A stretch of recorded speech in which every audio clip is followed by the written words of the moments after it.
Hello everybody, and welcome back to my channel.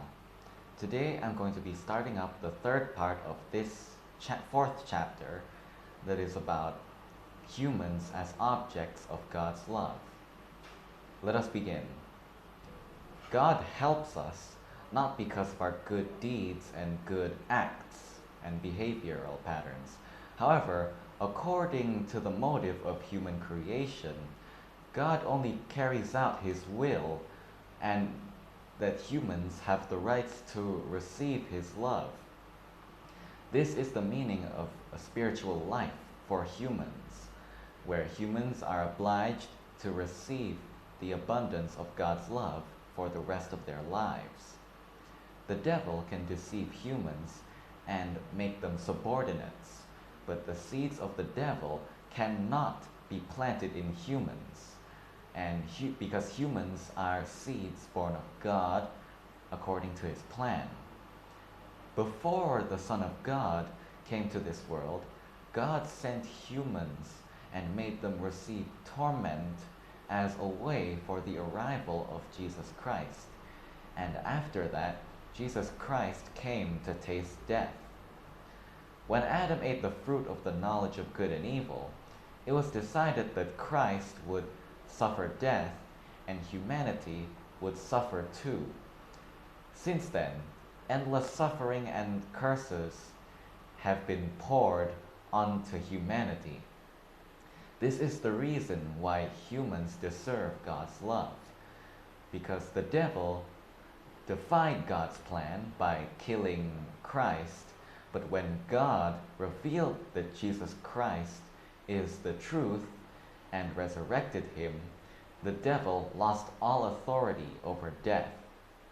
God is true, and truth is rooted in God, who is absolute. So He is called the righteous one.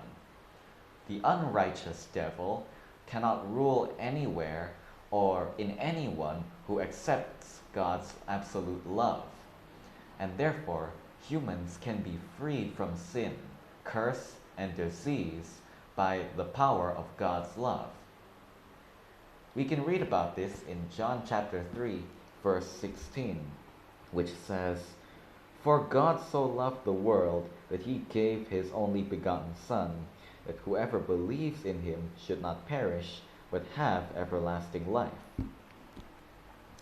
Whoever does not receive God's love, which is poured out infinitely, is already under punishment. God sent humans for the sake of Christ, who has come to destroy the devil.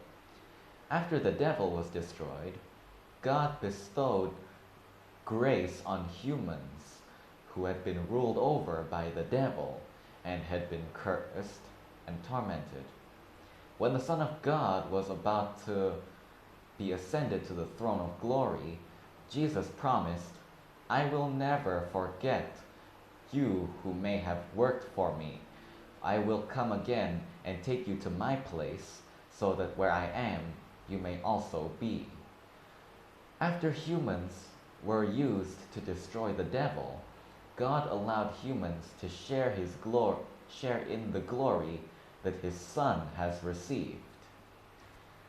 We can read about this in Hebrews chapter 2, verse 11, which says, "For both He who sanctifies and those who are being sanctified are all of one, for which reason He is not ashamed to call them brethren."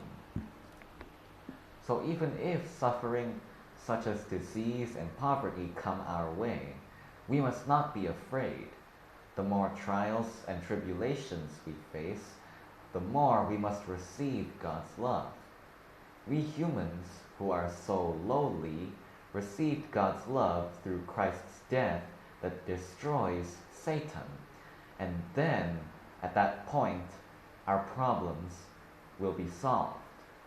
And by the shedding of blood in the death of Christ, we have the remission of sins and victory over death, because we have been born with Christ with one purpose, namely, to belong to Him and to continue to receive God's love for the rest of our lives limitlessly.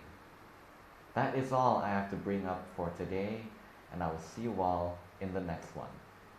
Goodbye.